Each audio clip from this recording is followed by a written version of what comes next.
Bonjour tout le monde, bonjour Thierry, bonjour aux participants. Donc aujourd'hui, nous recevons Thierry Lancereau, que on a eu le plaisir de rencontrer déjà à Lyon. Il y a quoi, Thierry? Il y a un mois, Un tout mois à peu cassé, près, ouais. un petit mois, À peu près, ouais. Ouais. à Eurexpo pour les gens qui connaissent. C'était au salon des médecines douces et enfin Médecine douce, je crois. ouais, voilà, c'était un salon alternatif comme on les aime bien. On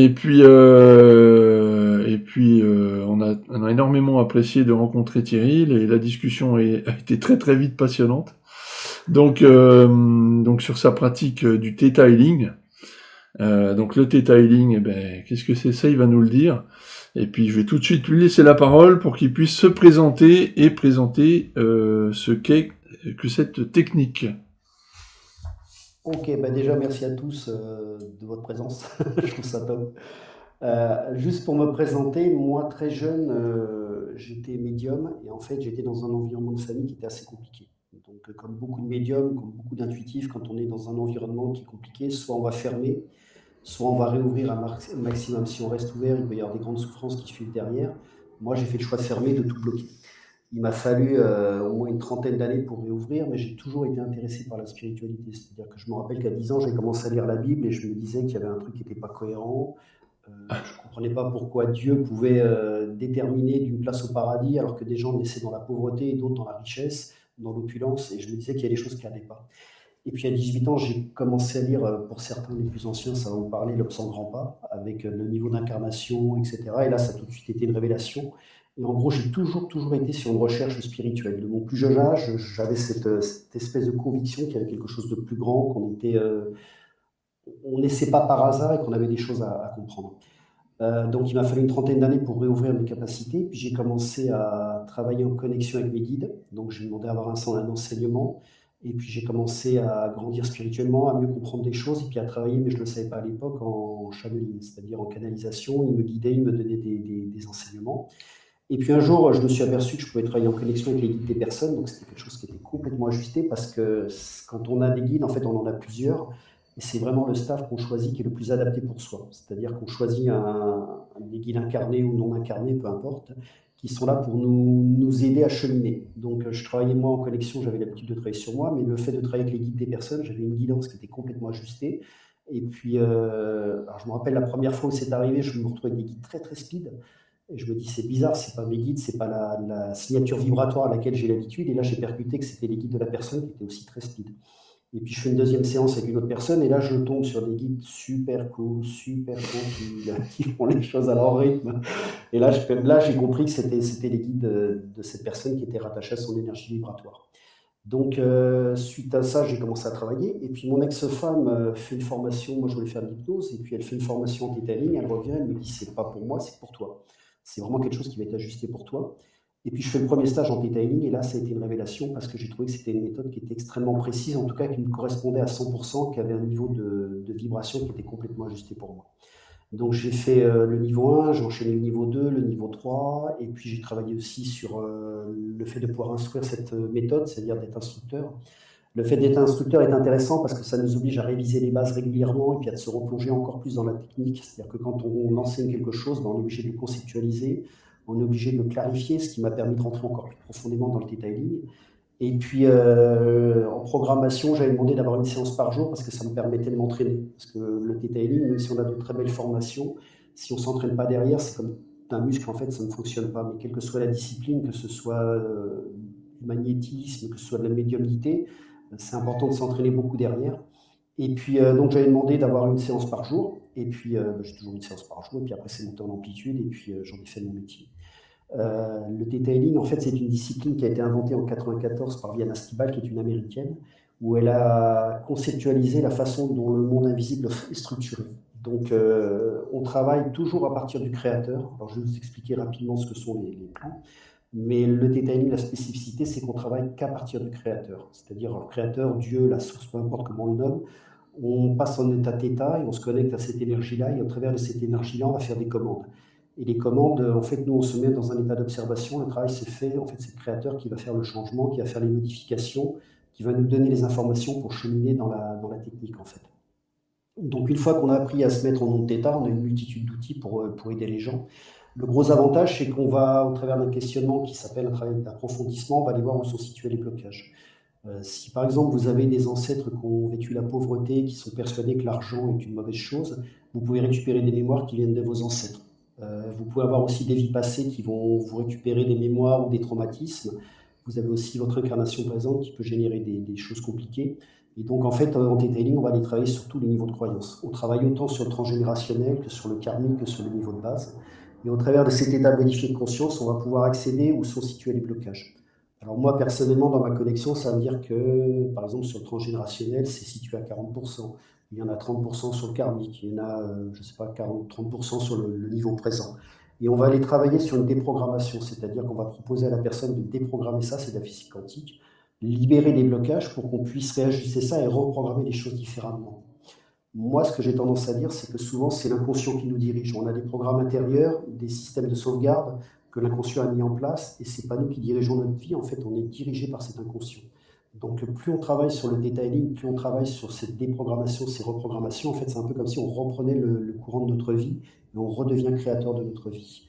Je vais vous donner un exemple. Imaginons qu'une personne soit dans une situation de stress au niveau travail, elle rentre dans le rouge, elle n'en peut plus. L'inconscient, lui, c'est dans 27 ans, il va trouver une solution, il va peut-être déclencher un cancer.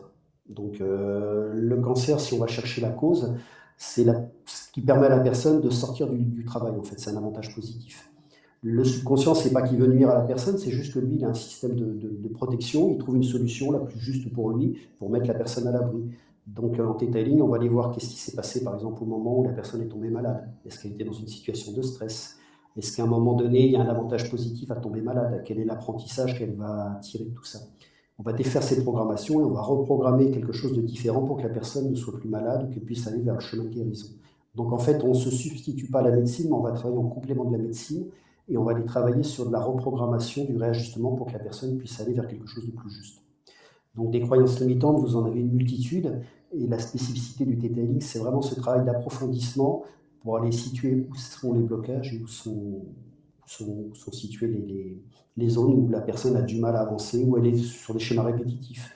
Vous avez par exemple des gens, s'il y a une séparation qui a été douloureuse, ou par exemple pour les ancêtres, s'il y a eu beaucoup d'abus au niveau de femmes vis-à-vis d'hommes, il peut y avoir un programme que l'homme est dangereux. Donc la personne, elle a beau mettre toute son énergie, elle n'arrive pas à construire un couple, elle n'arrive pas à avoir une histoire amoureuse. Donc en déprogrammant ça sur tous les niveaux, que ce soit sur le karmique ou sur le transgénérationnel, ça permet de remettre les compteurs à zéro et de repartir sur quelque chose de plus juste.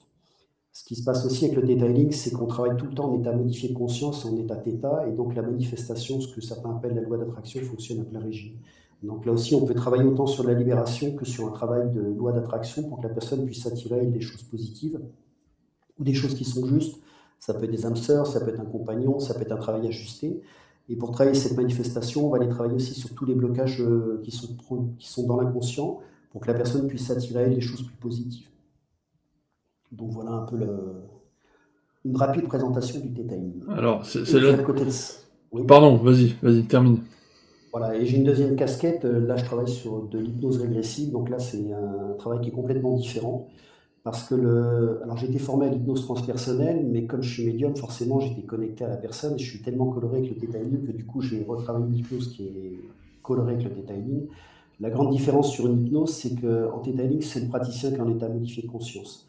Donc on va accéder à toutes les mémoires, on va accéder à la vie passée, on va ressentir ce qui s'est joué, mais la personne qui travaille en fait en face, même si elle a un mental en acier, c'est pas un problème parce qu'en fait elle a juste à suivre le mouvement et on va lui proposer des déprogrammations, des reprogrammations, on va lui proposer de travailler la manifestation. Donc si vous voulez, même si la personne elle va ressentir le soin, parce que le detailing c'est une discipline où le soin au niveau du corps, c'est vraiment quelque chose qui passe vraiment dans le corps, c'est pas quelque chose d'intellectuel. Et l'hypnose, là, c'est complètement différent parce que là, c'est la personne qui va être mise en état modifié de conscience et c'est elle qui va ressentir, que ce soit les soins ou le travail régressif ou les vies passées, c'est elle qui ressent tout. Donc, c'est deux casquettes et deux techniques complètement différentes. Alors, tu vois, c'est la deuxième fois que je t'entends parler de ce que tu fais et c'est la deuxième fois que je trouve ça toujours aussi passionnant. Et non, mais en fait, j'ai vraiment cette impression que le detailing, peut-être, donc du coup, bah, je te pose des questions parce que tu vas me dire si je Ouais, suis dedans ou vas-y. pas, mais j'ai l'impression que c'est vraiment une sorte, je sais pas comment l'exprimer autrement, mais une sorte d'hypnose qui va aller taper là où il faut. Juste, pile. Alors, ouais, c'est pas de l'hypnose parce que si tu veux, la personne en face, elle n'est pas en état modifié de conscience. Elle est dans un état normal. Pour autant, la puissance des soins parfois est tellement importante, c'est tellement ce que j'ai une amie qui a fait une séance avec moi et qui me disait 6 mois après, il y a quelque chose de fondamental qui a changé. Je ne saurais pas quoi dire, mais c'est quelque chose qui est fondamental. Des fois, les changements s'opèrent dans la journée qui suit, parfois ça s'étale sur 3 mois. J'avais une cliente qui m'avait dit, on avait fait une séance, et elle me dit une semaine après, j'ai eu le sentiment qu'il n'y avait rien qui avait marché. Et puis elle me dit, un mois après, elle repense à la séance et elle s'est aperçue que tout s'était mis en place. Mais si tu veux, la différence fondamentale, c'est que le tétaïling, c'est le praticien qui est vraiment dans un état θ. C'est pas de l'hypnose, hein. C'est-à-dire que tu es vraiment en état modifié de conscience, tu passes vraiment dans un rôle de canal et les informations, elles descendent. C'est ce qui fait aussi que c'est aussi précis, parce que comme tu travailles avec le créateur, la connexion, elle t'amène exactement là où il faut aller. Même si la personne, elle ne veut pas y aller, parce que des fois, tu vas aller travailler sur des choses qui sont difficiles, même si la personne ne veut pas y aller, toi, tu sais en connexion que c'est la direction qu'il faut prendre. Donc, tu vas. En fait, on ne peut pas te balader quelque part, c'est impossible. C'est-à-dire que l'inconscient, si tu vas travailler sur des gros traumas et que la personne, elle ne veut pas y aller, toi, tu sais qu'il faut aller dans cette direction-là. Le gros avantage que tu as aussi en detailing, c'est que tu ne mettras jamais la personne en situation d'inconfort. C'est-à-dire qu'en connexion, moi, dans les séances, ça va me dire, OK, on est au maximum du seuil d'intégration. On va me dire, là, c'est pas la peine d'y aller parce que si la personne n'est pas prête et elle va se retrouver dans une situation inconfortable. Tu vas toujours aller travailler sur quelque chose qui est complètement juste et qui va permettre à la personne de travailler par palier, de dépasser des choses, de déprogrammer des choses. Tu n'es pas obligé de revivre des traumas, tu vas les déprogrammer. Le praticien, moi par exemple, si je vais sur une vie passée, je vais ressentir, je me souviens d'un jeune homme qui avait vécu une vie de soldat, j'ai ressenti toute la terreur, toute la souffrance qu'il a pu expérimenter dans cette vie. Alors je la ressens, mais c'est un peu comme si tu dézoomais, tu ressens les choses, mais sans que ça te déstabilise. Et puis ça permet de savoir exactement ce qu'il faut libérer pour la personne parce que tu es calé, enfin en tout cas moi dans mes séances, je suis calé littéralement à ce que la personne a ressenti, comment elle a vécu les choses, quand elle est passée de l'autre côté, ce qu'elle a emporté avec elle, quels sont les sentiments de culpabilité, de peur, peu importe. Et ça t'apprend à travailler là-dessus et tu vas aller travailler vraiment à un niveau très ajusté pour que la personne ne soit pas en situation d'inconfort. Ça travaille vraiment souvent, tu peux travailler même sur des choses très dures, sur des abus, sur des violences.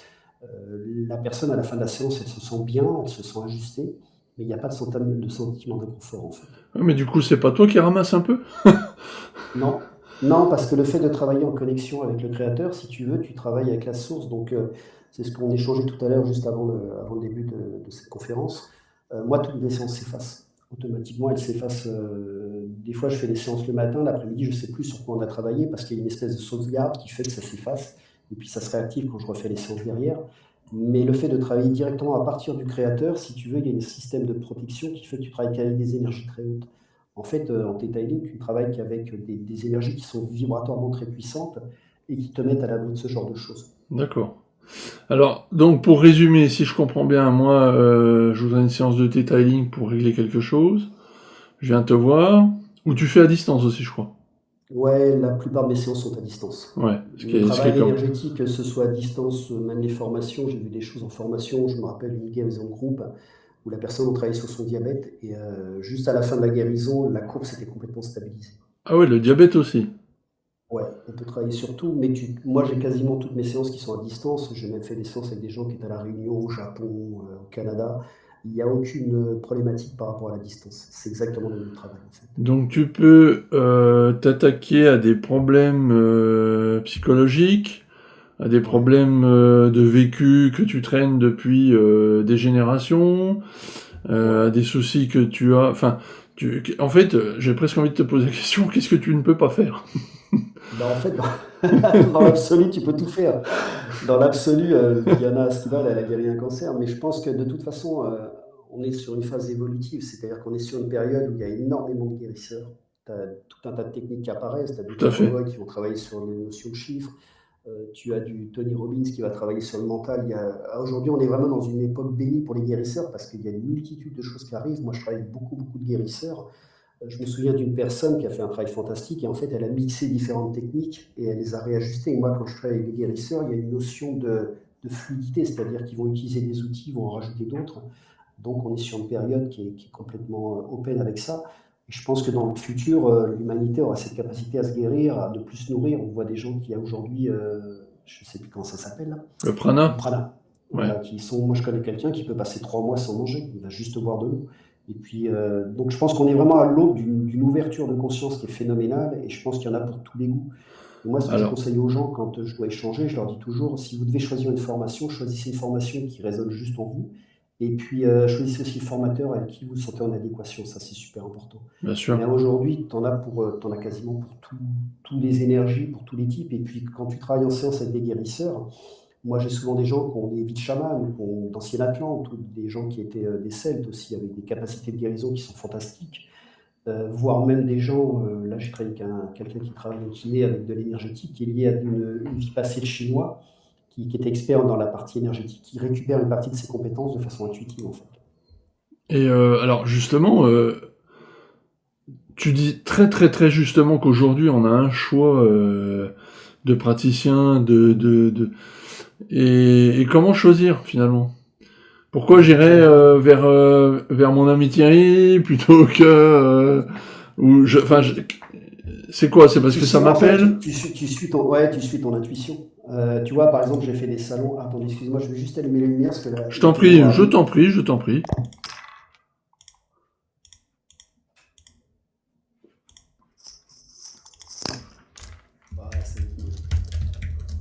Ouais, tu vois, c'était intéressant parce que quand j'ai fait le salon de Marseille et puis j'ai fait le salon de Lyon, la première fois que je faisais des salons, et l'idée Ouais, c'était de communiquer sur ce qu'était le detailing et puis de rencontrer des gens. Et c'est intéressant parce que les gens qui viennent sur le stand, c'est pas n'importe qui, c'est les gens qui sont attirés vibratoirement par cette technique. Tu avais la reconnexion à côté, tu as des gens qui vont être attirés de façon intuitive sur les stands qui sont justes. Mais c'est comme pour les formations, quand tu fais une méthode, quand tu choisis une méthode, il faut que tu sentes une résonance, il faut que tu sentes une espèce d'appel intérieur. Ça doit allumer une espèce d'étincelle de joie de dire, ok, ça c'est quelque chose avec lequel je suis en adéquation. Moi, il y a des techniques de guérison, je ne remets pas en cause l'efficacité, mais personnellement, je ne dirais jamais parce que ça ne vibre pas pour moi. Euh, bien on est sûr. tous câblés différemment, selon nos vies passées, selon notre référentiel, notre schéma mentaux. On a des attirances pour certaines techniques plus que d'autres. Donc j'ai Tu, envie de te dire, c'est vraiment important d'écouter son cœur et puis aussi, au-delà de la technique, d'écouter aussi la reliance que tu as avec le praticien. Est-ce que tu te sens en résonance? Est-ce que tu sens que tu peux travailler en confiance? Si tu sens des espèces d'hésitation, j'ai envie de te dire, c'est pas la peine, quoi. t'as dit quelque chose qui pour moi est hyper important, c'est que tu restes dans le respect de toutes les pratiques, mais après tu vas Ouais, là où tu te sens, quoi. Là, voilà. Et exactement. ben, je peux te dire que pour avoir parlé avec un certain nombre de praticiens, il y a des gens qui n'hésitent pas à dire que non, non, tel truc, ça vaut rien. C'est Ouais, dommage, quoi. Alors après, attention, évidemment, on en a tous connu. Il y a aussi, on va lancer le mot, mais il y a aussi des charlatans qui profitent du truc, hein. Parce ouais, qu'aujourd'hui, tu as de plus en plus de gens, bien entendu, qui sont dans ce milieu-là, qui sont attirés par ça, parce que c'est vrai que le milieu de la spiritualité, c'est quand même un milieu qui est hyper intéressant, parce que le vrai milieu de la spiritualité, parce que bah, ça te propose des choses que le monde non spirituel ne propose pas, ouais, et ne peut pas régler, d'ailleurs. Donc, enfin, et je pense du coup que oui, effectivement, t'as toujours des gens. Il y en a de plus en plus, c'est pas pour rien. Je pense aussi qu'on va vers une modification de la société parce qu'il y a de plus en plus de gens qui s'ouvrent. Il y a de plus en plus de gens pour qui la médecine classique ne répond pas forcément à leur attente, même s'il y a des choses oui. très très bien dans la médecine classique. Mais voilà, je sais pas ce que t'en penses, mais Puis t'as quelque chose de complémentaire, tu vois. Moi, j'ai un monsieur, enfin, des personnes qui viennent parfois pour soigner un cancer. Je me souviens d'un monsieur, en fait, il n'a pas stoppé son traitement au niveau de l'hôpital. Par contre, c'était important qu'il comprenne pourquoi il avait déclenché le cancer. Qu'est-ce qui fait qu'au niveau somatique, eh oui, cette maladie s'était déclenchée. Moi, quand je travaille avec des gens qui ont des grosses pathologies, c'est ce que je leur dis, surtout n'arrêtez pas le traitement. Par contre, c'est intéressant d'aller libérer l'aspect somatique. Qu'est-ce qui fait qu'à un moment donné, vous êtes tombé malade? Quel pourrait être l'avantage sous-jacent à rester dans cette maladie? Parce que si tu soignes un cancer, par exemple, mais si, comme j'expliquais tout à l'heure, imaginons qu'au niveau travail, tu sois dans une situation compliquée, c'est une façon de sortir du lieu de travail. Si tu ne vas pas solutionner le problème de base, tu vas soigner le cancer. Si la personne retrouve dans son travail et qu'elle est de nouveau en surstress, elle peut redéclencher le cancer. ah oui, bien sûr. Donc, si tu veux, toutes ces médecines, elles sont complémentaires. À mon sens, on doit être ajusté par rapport à ça, quoi. Et ben tu vois, c'est bien que les gens comme nous quelque part ne fermions la porte à rien, Mais quelque part, c'est bien dommage que le monde allopathique a tendance à nous fermer la porte, par contre. Ouais. C'est clair. Ça sera un petit message pour dire que, ma foi, vive les médecins éveillés. Ouais. Et puis tu vois, par exemple, si on rentre dans les détails, Viana Stibal, elle a conceptualisé la façon dont le monde est agencé. C'est-à-dire qu'en fait, elle a conceptualisé ça en plan d'existence.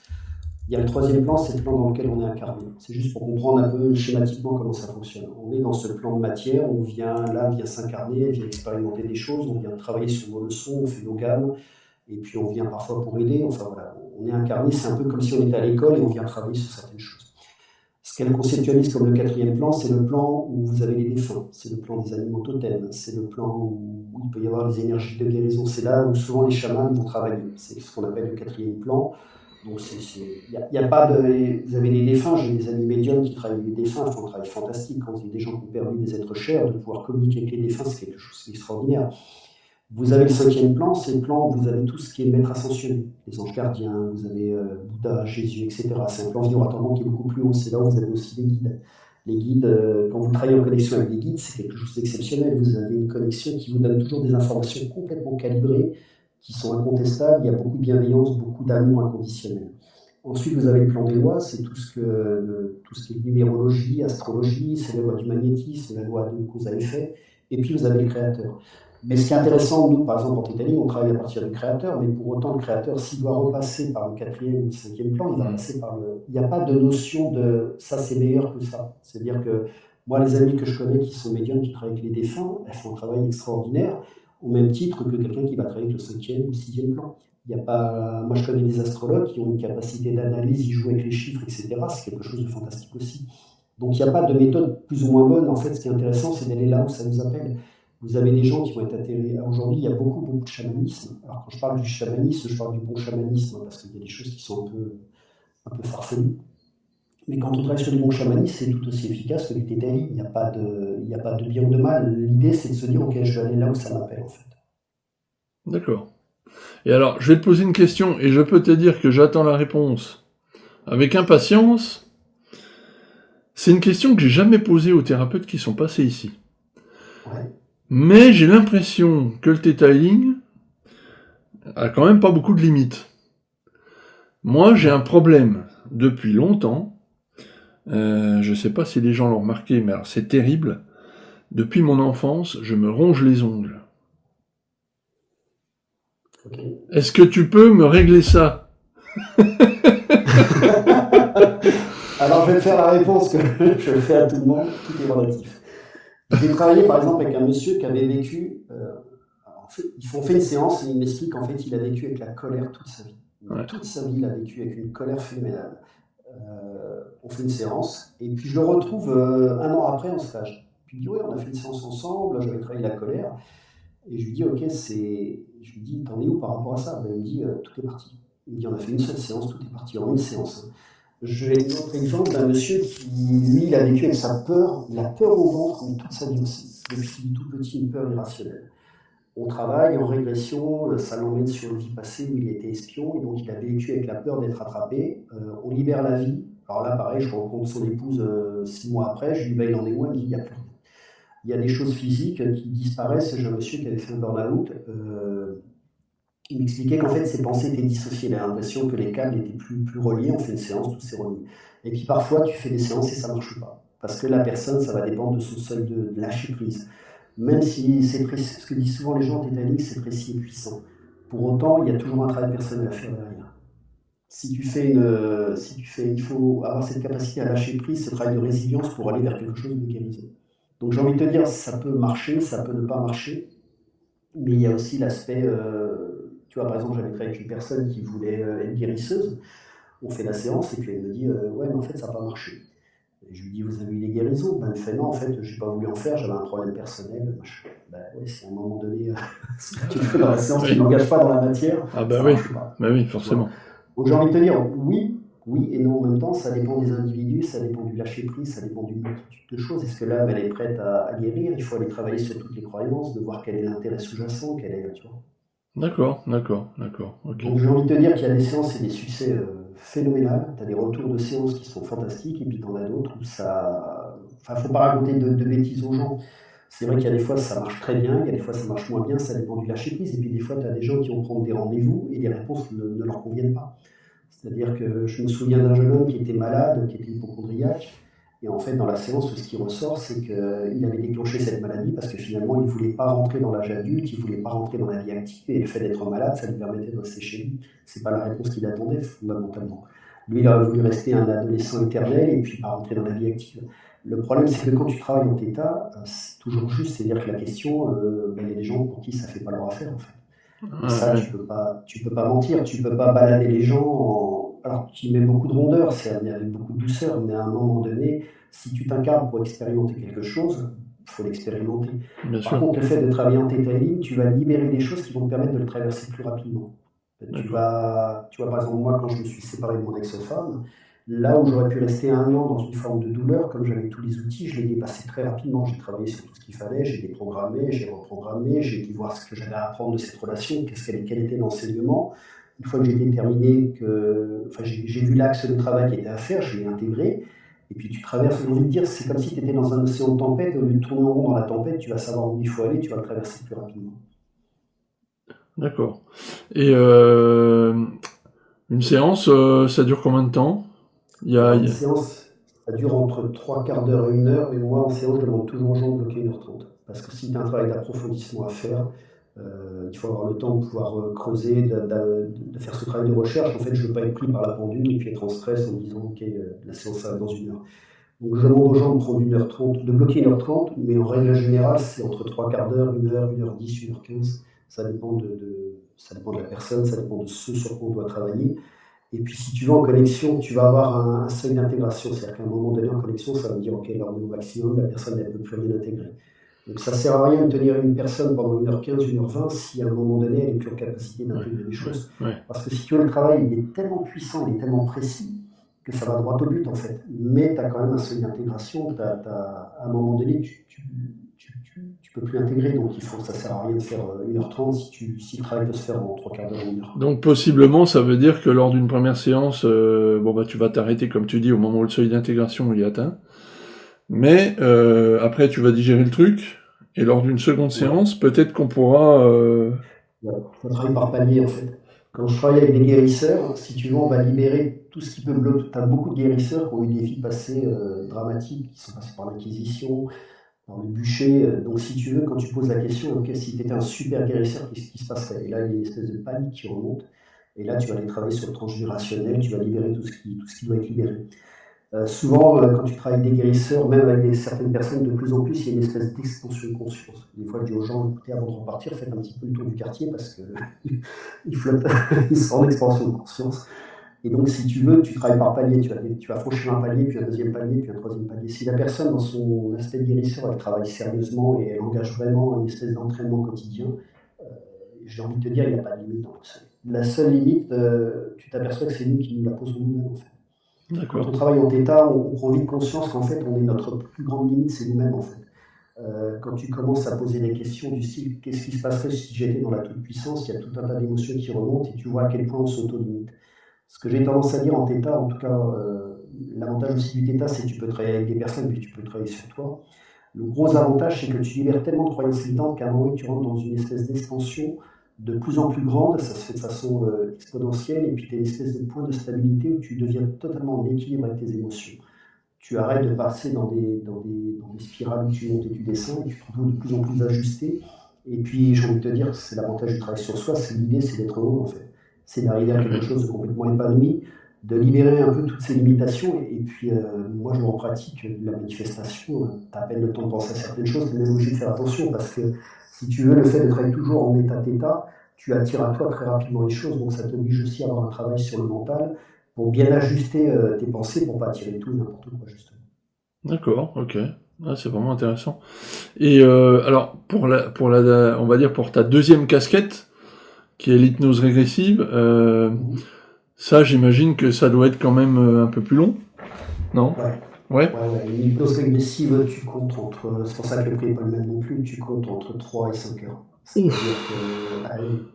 Parce que si tu veux, l'hypnose régressive, tu vas envoyer déjà une audio à la personne pour qu'elle s'habitue à ta voix.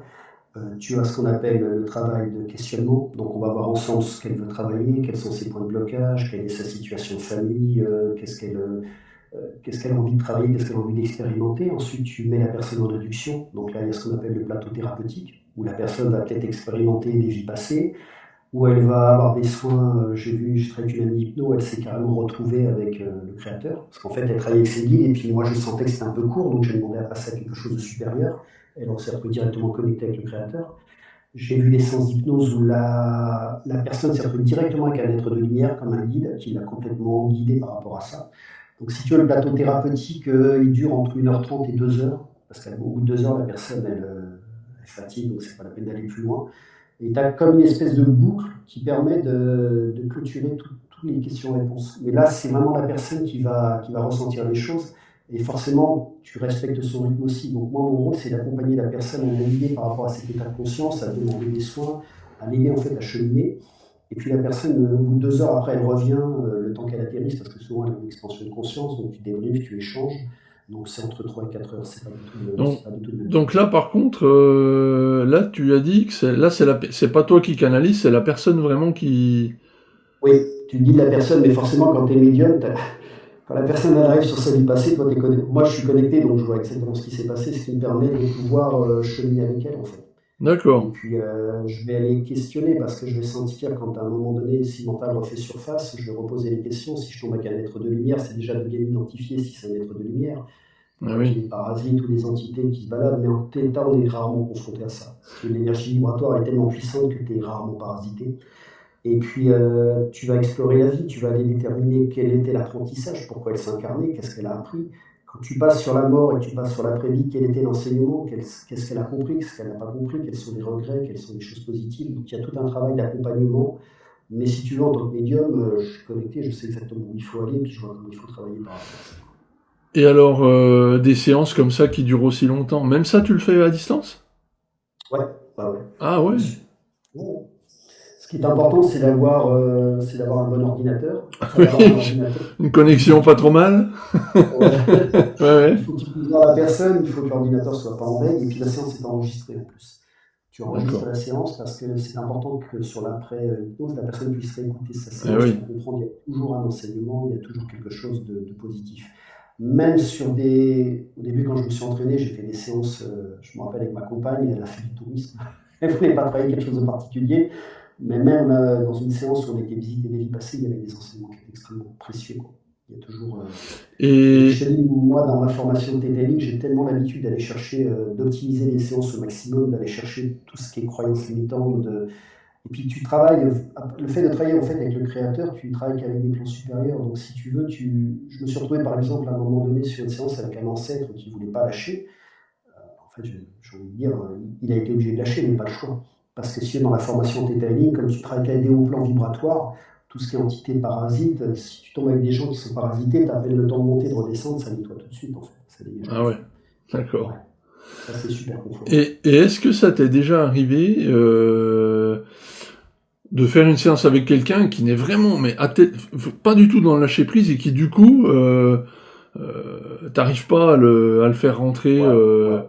Ah Ouais. ouais, Ben, tu peux pas. Donc dans ce cas-là, moi ce que je propose derrière, c'est une séance en detailing. ah ouais, C'est le d'accord. gros avantage, mon ex-femme, quand elle a fondé l'hypnose transpersonnelle, quand elle tombait avec des gens qui avaient un mental très très fort, moi je prenais le relais parce que le detailing, même si la personne a un mental en acier, qu'elle lâche rien, on s'en fout, j'ai envie de te dire, puisque c'est le praticien qui ressent tout en fait. Donc tu sais dans quelle direction il faut aller. Ouais, Si moi je dis souvent aux gens quand ils veulent faire une séance d'hypnose, s'ils ont un mental très fort qui ne lâche pas, c'est pas la peine d'y aller. Parce qu'en fait, l'hypnose, tu vas être dans un état modifié de conscience où tu vas avoir les infos qui descendent et ton mental va dire mais non, c'est pas possible, c'est faux, etc., etc. Il faut lâcher ça en fait. Le cerveau, lui, sait classifier, sait analyser. Donc tu lâches, mais même moi, quand j'ai fait des séances d'hypnose, à chaque fois je me disais je vais pas y aller, je vais pas partir. Puis en fait, si tu pars. Donc c'est vraiment se lâcher prise et puis te laisser porter, puis te laisser emmener dans la séance. Ce que tu ressens quand tu accèdes à des vies passées, c'est tellement juste que ça résonne juste. Mais si la personne a vraiment beaucoup, beaucoup de mental, là c'est intéressant d'aller voir en tétat qu'est-ce qui fait qu'à un moment donné, la personne n'arrive pas à lâcher prise. Quel est l'intérêt d'accord, à rester sous une forme de contrôle, à surtout pas déverrouiller le contrôle, il y a toujours un avantage quelque part. d'accord. Et tout à l'heure, tu as parlé un peu de prix, tu as dit que l'hypnose... Du coup quel est le prix pour une séance de Theta et quel est le prix pour une séance d'hypnose régressive? Moi, le Theta, moi, la séance de Theta est à 120 euros et la séance d'hypnose, elle est à 300 euros. D'accord. Parce que en hypnose, en gros, tu bloques une matinée complète. C'est-à-dire que tu commences à 9h et puis, moi, si tu veux, quand je fais une séance d'hypnose, c'est 9h, je bloque jusqu'à 13h30, 14h. Ah Je ouais. prends pas de rendez-vous parce qu'il faut travailler dans des bonnes conditions. Et puis, la personne, si elle a une connexion lente, si elle a besoin de prendre le temps pour aller chercher les informations, tu vas pas la bousculer. Moi, je sais que si tu veux, j'ai une particularité, j'ai une connexion qui est extrêmement rapide en Theta. Donc, les informations descendent vraiment très très vite et très rapidement. Mais c'est pas le cas quand tu travailles en hypnose.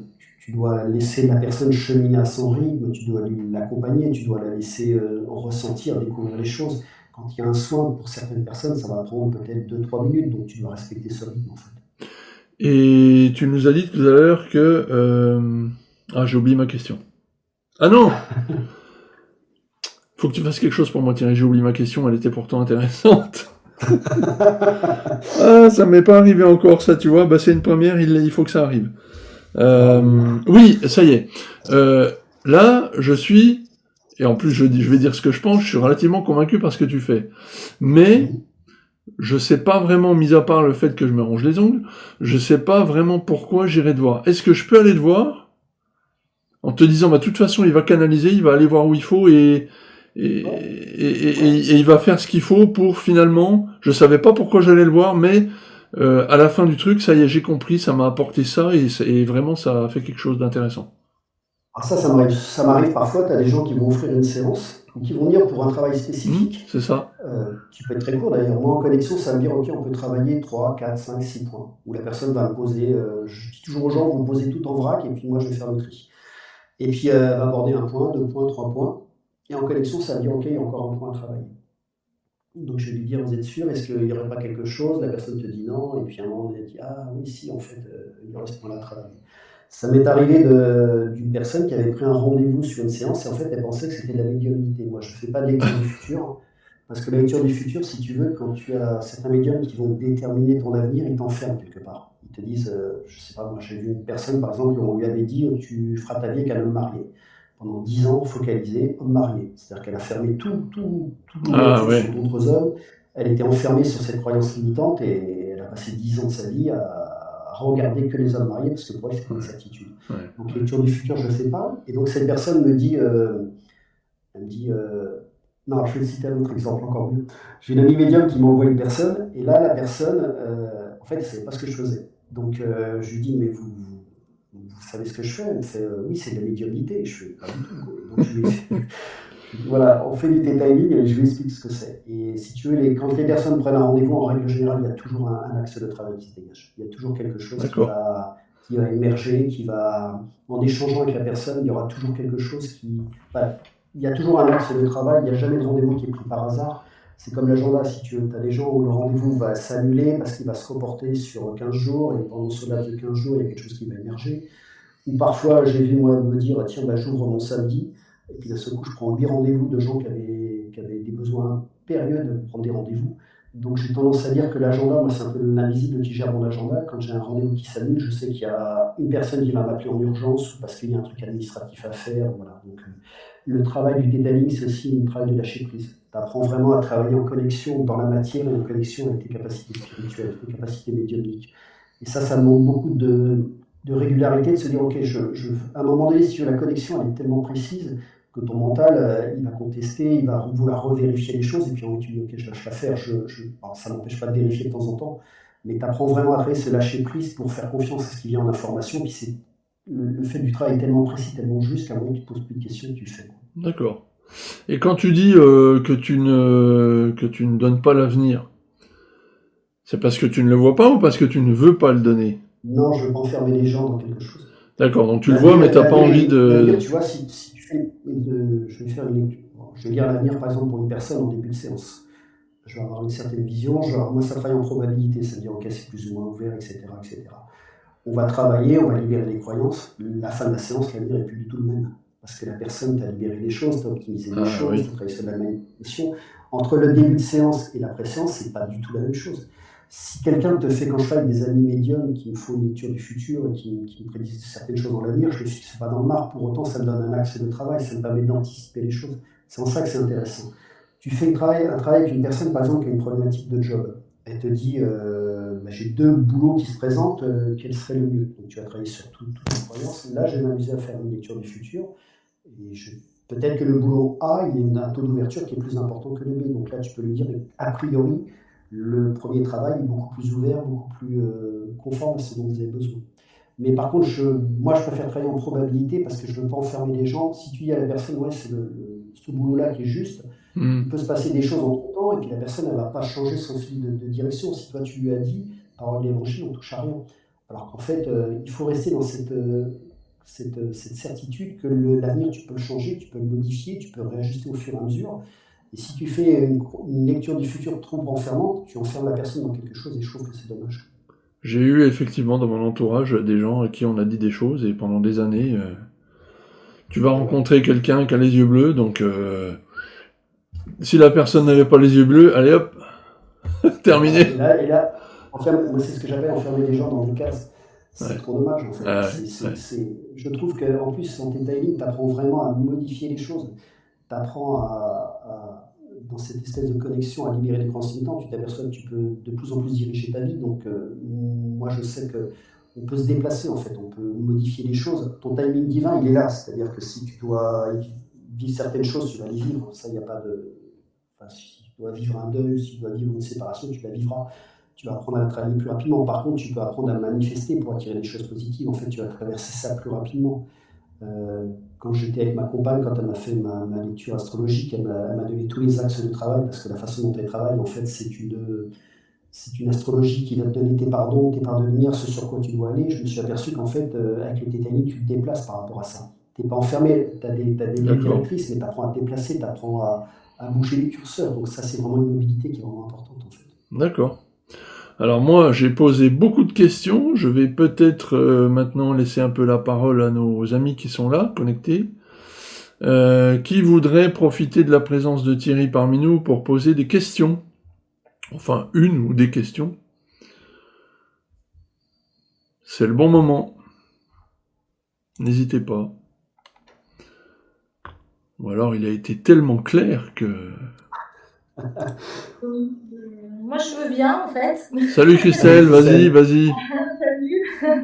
Attends, excusez-moi, juste une parenthèse, vous posez toutes les questions que vous voulez, même si c'est par rapport avec le Theta, voilà, n'hésitez pas. Oui, donc j'ai raté un petit peu le début de la conférence.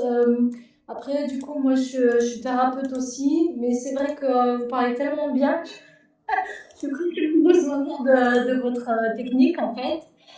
Et amoureuse et curieuse en même temps. Et du coup, je voulais savoir, est-ce que c'est efficace pour les phobies? Ouais. Les phobies.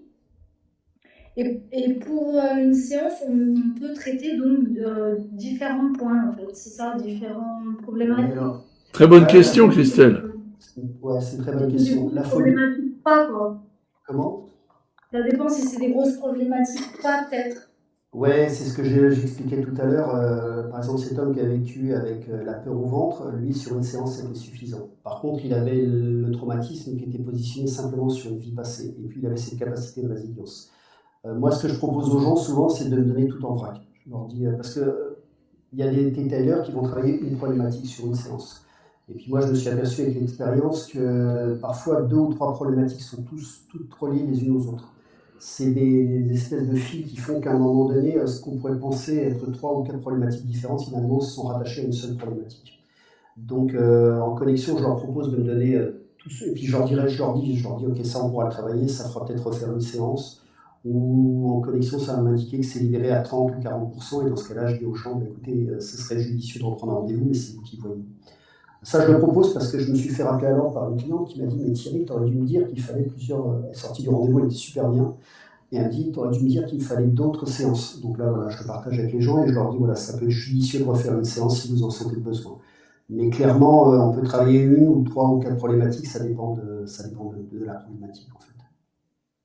D'accord. Oui, c'est vrai que ça me parle parce que des fois, il peut y avoir plusieurs choses, mais en fait, la racine, c'est un Ouais. peu la même, ou des fois, c'est tout emmêlé, imbriqué ensemble. C'est ça, Et, c'est-à-dire on va travailler sur une libération, et puis derrière, on va travailler une manifestation, une loi d'attraction pour compenser certaines choses. Et puis des fois, on pense que c'est lié au père, à la mère, et puis il s'avère que c'est lié aussi à le transgénérationnel. Donc, des fois, c'est souvent, tout est interrelié, en fait. du coup, c'est comme, enfin, je sais pas, moi, je connais des libérations cellulaires, la reprogrammation de l'ADN, tout ça, et là, enfin, c'est bon, j'ai bien compris que c'est Dieu, la source. Et après, c'est comment en fait? Comme l'hypnose un peu, enfin, Alors là, Non, Christelle, tu te là, projettes, la tête et le corps, ou comment ça marche? j'aurais presque envie de t'inviter à regarder le replay parce que ça, Thierry l'a déjà expliqué, n'est-ce pas? je vais te l'expliquer, c'est pas gênant, non, mais c'est pas gênant. C'est pas gênant. Il est sympa, Thierry. Si tu veux, alors déjà, si tu veux, ce qui peut être intéressant dans la déprogrammation cellulaire, où j'ai envie de te dire, la personne va être attirée par le thérapeute qui résonne. Donc ça, c'est tout aussi juste. Euh, le tétaïling, en fait, tu travailles en connexion, c'est-à-dire que tu te mets en état modifié de conscience, tu travailles à partir de la source, et en fait, c'est comme de la physique quantique. Tu as observé la guérison, mais c'est pas toi qui l'as fait, c'est là le gros avantage. Tu fais la demande, et c'est cette énergie de création qui fait le travail de réparation, de réajustement. Donc ça, c'est dans l'absolu, si la personne est dans un vrai lâcher-prise, là par exemple, j'ai une personne qui voulait faire un stage, elle me dit, elle avait une grosse maladie, elle me dit, je l'ai guérie parce que pour moi, tout était illusion. Donc elle l'a guérie instantanément, elle ne s'est pas posé la question, c'était sa certitude, et dans l'absolu, je pense qu'on peut tout faire. Mais il y a quand même cette notion de lâcher-prise, cette notion de nos propres limites, mais j'ai envie de te dire, c'est open bar. Et puis le fait de travailler avec le créateur, alors c'est quelque chose qui se vit parce que c'est difficile à expliquer, mais quant à la descente d'informations qui vient, ce que te disent souvent les gens, c'est extrêmement juste en fait. Tout résonne juste, tout est ajusté, il n'y a pas de. Alors c'est ce que j'ai tendance à dire, une séance en theta, ça se vit. C'est difficile à expliquer. J'ai une amie qui avait fait une séance avec moi, elle me dit, mais en fait, tu as essayé de me l'expliquer, mais ça se vit quoi. Elle est sortie de la séance, alors elle était travailler l'amour pendant 3 heures, on était au restaurant, elle était qu'amour. Tout était amour. Le cuisinier, les restaurants, les clients, elle baignait dans l'amour pendant 3 heures. Et c'est vrai que le Theta c'est quelque chose, c'est un soin qui passe vraiment dans le corps. Quand il y a des changements énergétiques, quand il y a des libérations, quand il y a des reprogrammations, il y a une sensation physique qui est difficile à expliquer, qui est ajustée par rapport à la personne. Il y en a qui vont entrer dans des expansions de conscience. Là, j'ai fait une séance avec une personne qui ne ressentait plus les énergies, elle était coupée du corps. Elle est ressortie, elle était complètement, elle se sentait complètement verte. D'ailleurs, elle s'est inscrite sur le stage d'été que je fais où on fait les 3 modules. Parce que pour elle, c'était une certitude. Et c'est vrai que c'est quelque chose qui passe dans le corps. C'est pas quelque chose d'intellectuel. On peut pas. Et puis il n'y a pas une séance qui se ressemble puisque la connexion va nous emmener là où c'est juste pour la personne. Tu vois, ce qui m'intéresse dans ce que tu dis, pardon, hein, je te coupe, Christelle, mais c'est vraiment ça aussi qui m'attire beaucoup dans ce que tu fais, c'est que t'as le ressenti direct, quoi. Tu le vis, Ah ouais. Ouais. tu le vis. C'est du concret, quoi. C'est quand même hyper Mais, intéressant cet aspect-là, tu vois. Ça. mais tu peux pas suggérer à une personne quelque chose. Tu peux pas le suggérer, c'est pas possible. Sauf si la personne elle est dans un mental très fort où là elle va bloquer tous les ressentis, elle va bloquer tout. Donc dans ce cas-là, on va travailler sur les structures mentales. Mais quand tu as un soin qui passe dans le corps, ça passe dans le corps. Je me souviens d'une séance où la personne, ça me donne en connexion. En fait, elle avait un problème d'élocution. On travaille là-dessus. Et en fait, ça la ramène sur une vie passée où elle était un nain dans les cirques au début du siècle aux États-Unis. Vous savez, les cirques itinérants euh, aux USA. Donc, moi, je ne connaissais pas du tout cette culture-là. Donc, je fais le travail de libération. Et en fait, dans cette vie passée, c'était un nain qui avait compensé sa petite taille par une gouaille pas possible. En gros, c'était une grande gueule. Il chambrait tout le monde, il chahutait tout le monde. Et en fait, dans la séance, ça lui demande de connecter à cette vie passée pour qu'elle puisse récupérer cette capacité à s'exprimer. Et on débrief après la séance, elle me dit, ok, maintenant je sais pourquoi j'ai toujours eu une passion pour les cirques américains. Elle me dit, je me suis toujours posé la question, j'étais fondamentalement attiré par ces cirques américains qui déroulaient dans tous les États-Unis. Et elle me dit, je sais maintenant pourquoi, à quel point ça avait une telle résonance. Et ça, je ne peux pas le suggérer, je ne peux pas l'inventer, c'est pas possible. Ah oui, oui, Moi, c'est clair. c'est pas ma culture, c'est pas ma culture, je peux même pas inventer un truc pareil, quoi. Et quand on fait des séances, quand on travaille sur des vies passées, sur des vies d'Atlante, par exemple, ou sur des vies dans certains pays où les gens vont vous dire après la séance, ok, je comprends pourquoi j'avais une telle attirance par ces pays-là, j'avais une telle résonance, Ça, c'est quelque chose qu'on ne peut pas suggérer, c'est quelque chose qui passe dans le corps et puis qui est presque indiscutable quelque part. Alors, je veux pas non plus tout dire, mais je sais pourquoi tu parles de gens qui ont vécu des vies d'Atlante. Parce qu'on en a un peu parlé au salon. Ça sera peut-être pour une deuxième émission, mais ça me passionnerait vraiment, vraiment que tu nous parles de ça aussi et de choses que tu as vécues. Bon, voilà, je vais pas... Ouais, parce que, alors, juste pour faire, je pourrais écrire un livre là-dessus, celui d'ancienne vie Atlante. Ben oui. Et on est sur une période où il y a beaucoup, beaucoup d'anciennes Atlantes qui se sont incarnées. Il y a énormément, alors, pas que, il y a aussi beaucoup de civilisations non terrestres, même des civilisations qui viennent des étoiles avec des énergies particulières. Parce que Dolores Cannon appelle les volontaires, quand je les en séance, c'est très compliqué pour eux, parce qu'en fait, ils sont incarnés dans un monde de matière qui est très lourd. Et eux, pour beaucoup, ils sont issus de plans très légers, très rapides, très vifs, en fait. Et quand ils arrivent dans ce monde de matière, ils se sentent inadaptés. Alors, c'est-à-dire qu'en fait, ils sont incarnés pour une mission particulière, pour apprendre et pour rayonner certains types d'énergie. Mais parfois, c'est difficile parce que souvent, ils vont vous dire ok, moi, la nature, c'est super top. Les animaux, c'est top. Par contre, l'humanité, je ne la comprends pas. Je ne comprends pas ce monde, il est trop dur, il est trop difficile. Pour certains, il y a cette envie de repartir sur les plans supérieurs. J'en ai vu certains qui vous disent moi, j'attends qu'une chose, c'est de mourir pour repartir. J'ai rien à foutre ici. Et donc le travail, quand on tombe sur des volontaires, c'est vraiment travailler cet ancrage, les reconnecter à la beauté de la Terre, les reconnecter à des énergies hautes dans la matière pour qu'ils puissent incarner les énergies duquel ils sont issus pour pouvoir les rayonner. Parce que c'est trop dommage d'avoir fait le choix de venir s'incarner pour aider, pour rayonner quelque chose et de ne pas y arriver parce que c'est trop difficile. Donc là, on va travailler sur tout ce qui est loi d'attraction pour attirer les gens avec lesquels ils vont être en compatibilité vibratoire, pour qu'ils trouvent un sens, une direction, et puis qu'ils puissent rentabiliser, entre guillemets, leur incarnation, pour qu'ils puissent rayonner, puis surtout être heureux, puis arriver à naviguer dans la matière en toute sécurité. Bon, en tout cas, vivement le livre, hein, parce que j'ai hâte d'en savoir plus. Les Atlantes, c'est une civilisation extraordinaire. Tu prévois ça pour quand? T'as une idée ou pas? Ouais, il faut que je m'y mette. Il faut que je m'y mette parce que j'ai commencé à travailler sur les régressions. J'ai travaillé en hypnose. J'ai fait des régressions. En fait, c'est une vie qui est apparue, qui s'est imposée à moi, et c'est une vie passée où j'étais un Atlante, et en fait, ça a transmis dans le futur des informations, justement pour transmettre une histoire. Et ça, faut que je m'y mette. Il faut que je travaille en connexion, et puis il faut que je trouve quelqu'un pour écrire le livre, parce que moi, je ne suis pas doué dans l'écriture, donc c'est un livre qui sera avec une personne qui va écrire, mais j'ai encore un travail de connexion pour récupérer encore du matériel pour le transmettre. Bon, écoute, les Atlantes, il y a beaucoup de gens, excuse-moi, je te coupe, mais j'ai des exemples de gens en séance quand il y a eu le Covid.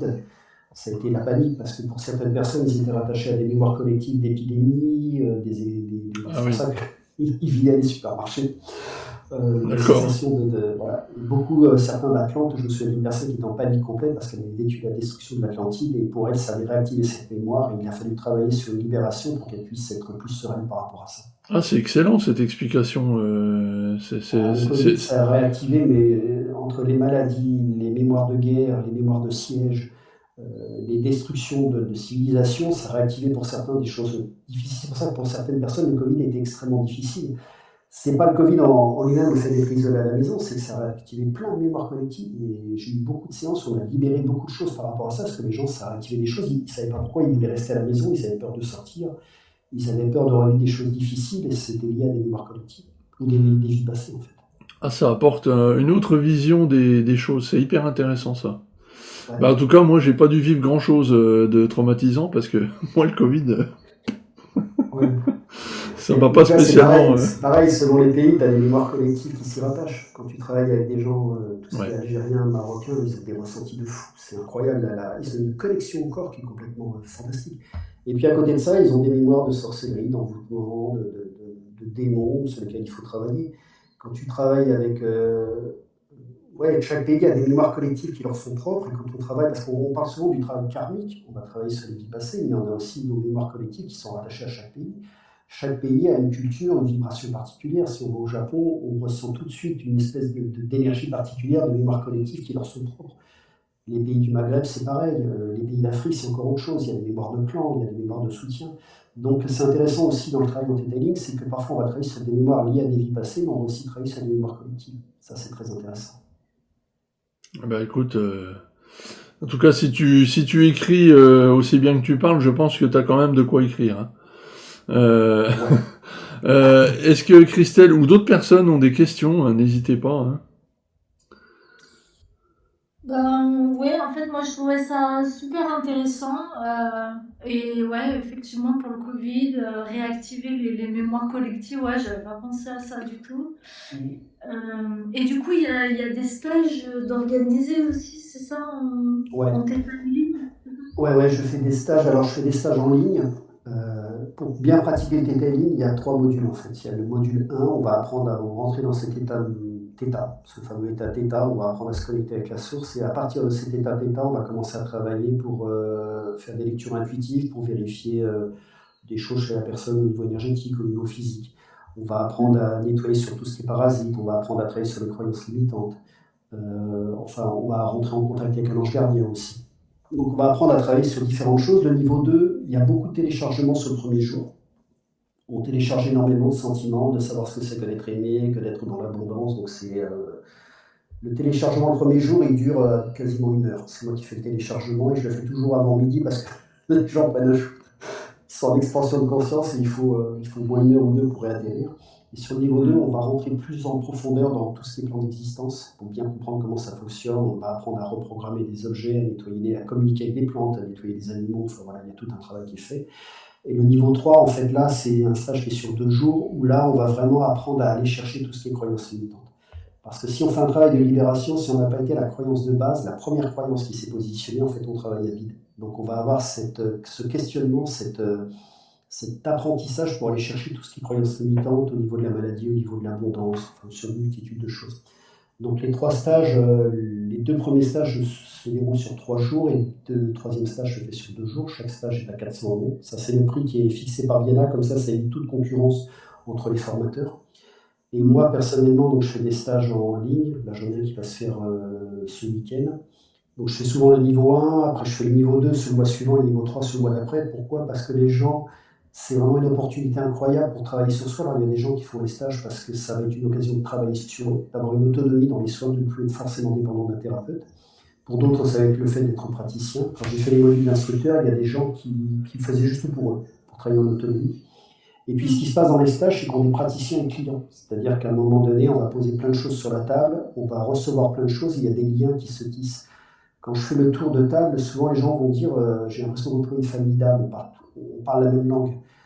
Tu parlais aussi d'évidence. Souvent les gens, quand ils viennent sur les stages, ils me disent bah voilà, je vous ai entendu ou j'ai lu ce qui se faisait dans le stage, pour moi c'est une évidence.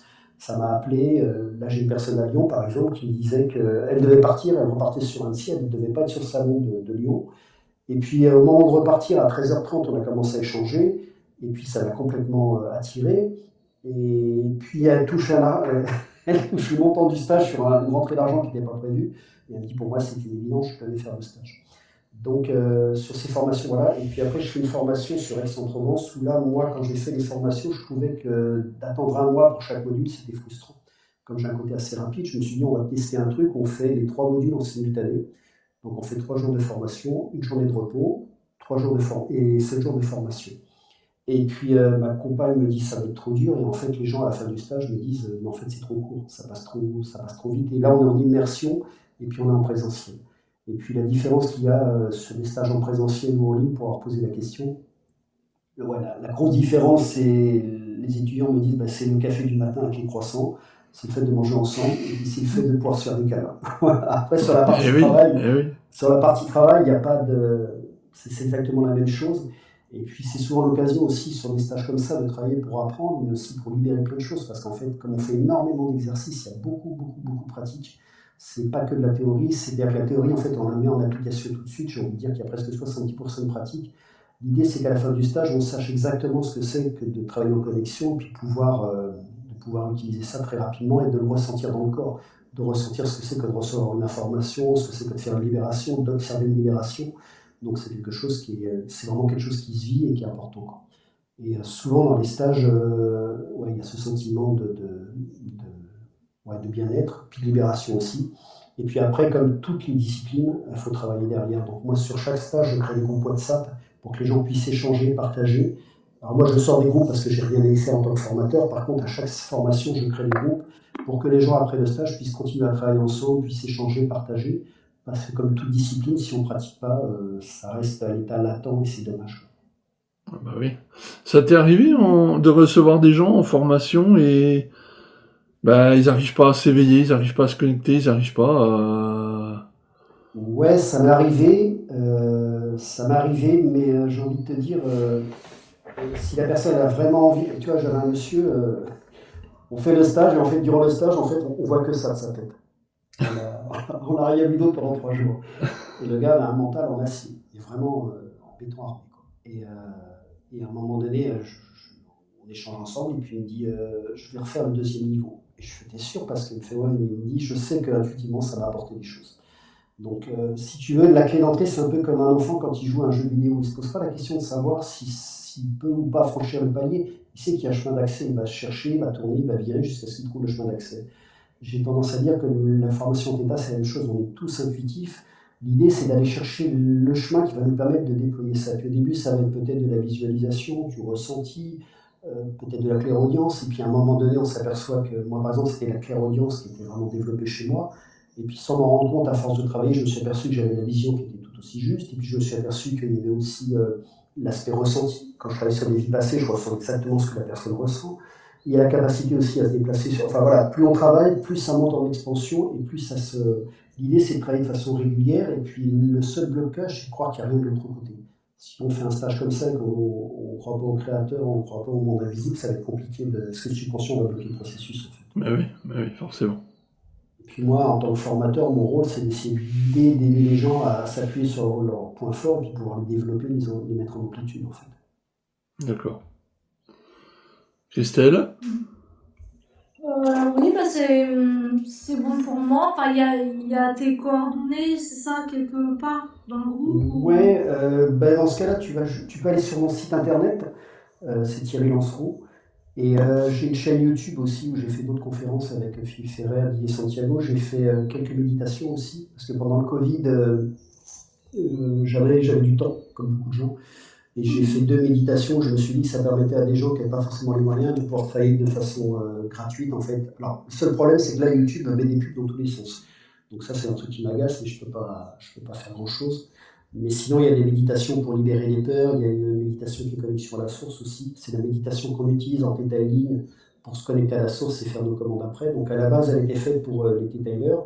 Et puis il s'avère qu'il y a plein de gens qui l'ont fait, qui ont ressenti beaucoup de choses. Donc voilà, si le cœur vous en dit, sur YouTube, il y a des choses qui peuvent être intéressantes en termes de méditation. Il y en a quelques-unes. Après, j'en travaille d'autres, mais là pour l'instant, j'ai pas eu le temps. Sinon, on peut aussi te contacter sur Telegram, hein, tout simplement. Hein. Oui, bien sûr. Bien sûr. Tu vois son pseudo, Christelle, et puis ben, après, vous parlez. Hein. Telegram, ou alors, ouais, il y a Telegram, WhatsApp et Messenger aussi. C'est comme vous voulez. Bon, il y a tout ce qu'il faut. Ok. Super. Très bien, ouais. C'est parfait. Alors, est-ce que nous avons d'autres questions pour Thierry?